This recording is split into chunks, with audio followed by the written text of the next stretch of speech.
Seja bem-vindo ao nosso canal, iniciando mais uma linda história. Já se inscreve no canal e deixe o like.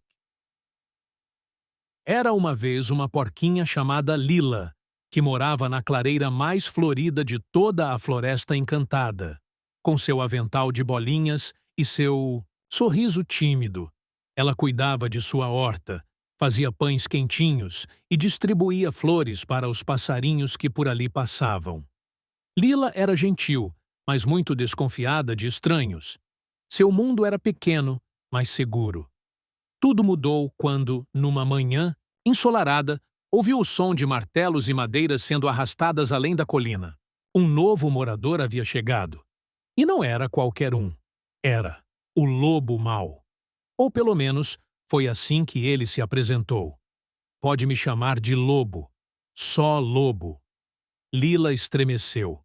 As histórias que ouvira desde leitoinha sobre lobos maus voltaram como trovões em sua mente. Ele comia porquinhos, assustava cabritinhos e enganava meninas de capuz vermelho. Como alguém assim poderia ser vizinho dela? O lobo não parecia assustador. Usava óculos tortos, lia livros de poesia e plantava lavandas ao redor de sua cabana. Mas Lila não conseguia relaxar. Por segurança, começou a erguer uma cerca entre suas propriedades. Melhor prevenir do que ser devorada, dizia a si mesma. A cerca, no entanto, não era só de madeira.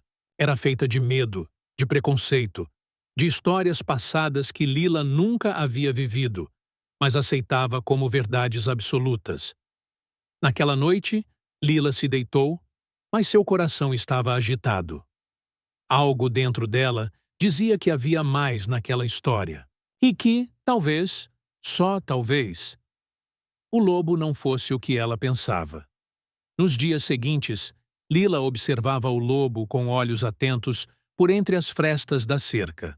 Ele passava boa parte do tempo regando plantas, lendo em voz alta para os esquilos e esculpindo pequenas figuras de madeira. Nada do que fazia era ameaçador, mas ainda assim, Lila não conseguia confiar. Um dia, ao buscar água no poço comum da floresta, Lila encontrou o lobo também esperando com seu balde. Um silêncio constrangedor pairou entre eles.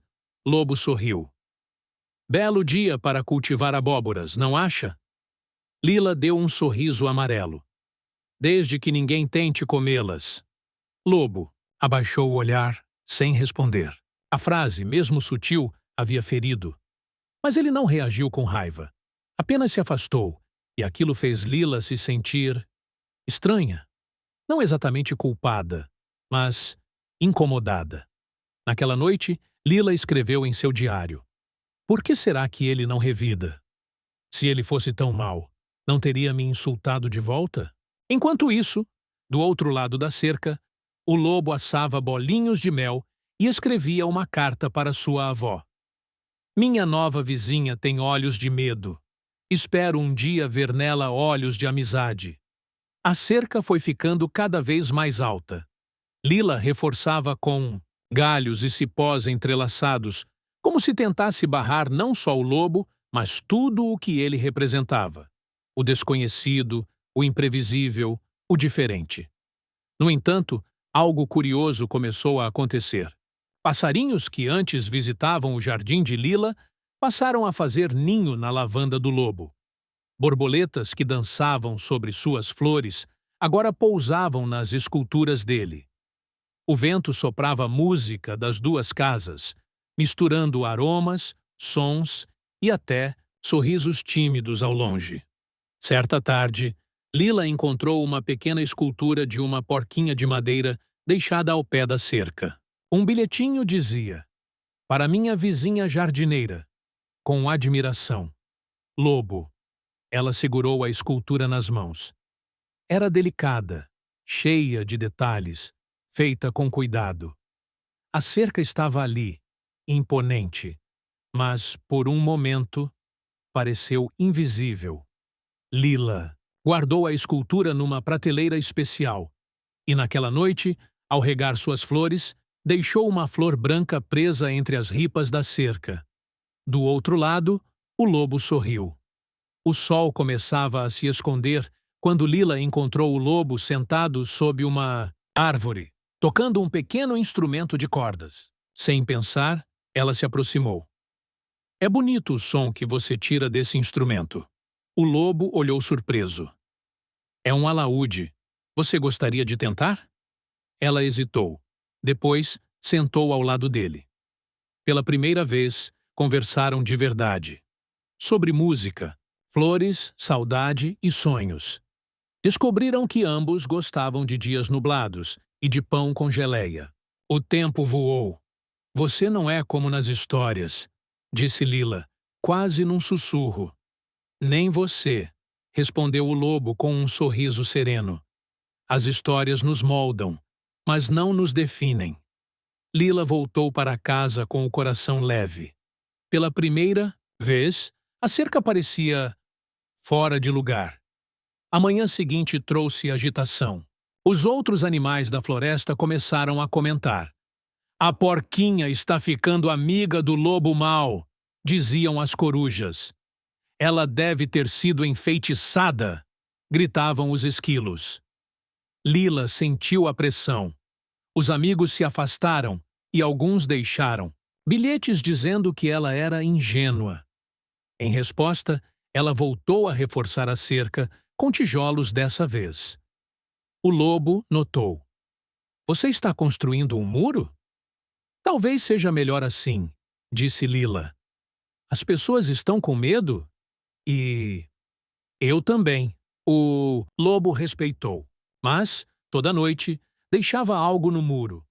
Um poema, uma flor, um desenho. A cada presente, o muro parecia menos pesado. Choveu por 3 dias e 3 noites. O rio que passava entre as duas propriedades transbordou, invadindo a clareira. A horta de Lila foi inundada e sua casa correu perigo. Foi o lobo quem veio primeiro. Com botas, cordas e uma prancha de madeira, ajudou a porquinha a sair. Salvou suas flores e seus livros. Construiu uma pequena ponte de emergência. A comunidade viu. E não pôde negar. O lobo tinha salvado Lila. Depois da enchente, Lila decidiu algo inesperado. Em vez de reconstruir a cerca ou o muro, chamou o lobo para ajudá-la a construir uma ponte de verdade sobre o rio. Não é só uma ponte de madeira, disse ela. É uma ponte entre nós. Os animais observaram. Alguns ajudaram. Outros ficaram em silêncio. Mas a ponte foi erguida, firme, bonita, com flores de cada lado, e o símbolo de um porquinho e um lobo esculpidos no centro. A primeira travessia foi feita de mãos dadas. Com a ponte construída, Lila tomou a decisão final. Derrubaria o muro, tijolo por tijolo, com suas próprias mãos. O lobo a observava com olhos marejados. Quando o último tijolo caiu, os dois ficaram frente a frente, sem barreiras, sem medo. Um abraço selou aquilo que nenhum tijolo jamais poderia conter. A amizade. Chegou a época da festa da colheita. Desta vez, Lila e o lobo organizaram juntos. Convidaram todos os animais. Prepararam bolos, chás, danças e contação de histórias. No centro da festa, ergueram uma escultura de madeira e barro. Uma porquinha e um lobo sorrindo sob uma ponte. Ninguém falou mais sobre o muro. Os anos passaram. Lila ficou conhecida como a porquinha da ponte. Seu gesto mudou a vila, os corações e as histórias futuras. As novas gerações aprenderam não com medo, mas com esperança. E toda vez que alguém pensava em erguer um muro, olhava primeiro para a ponte e se lembrava de Lila, a porquinha que construiu uma ponte, em vez de um muro.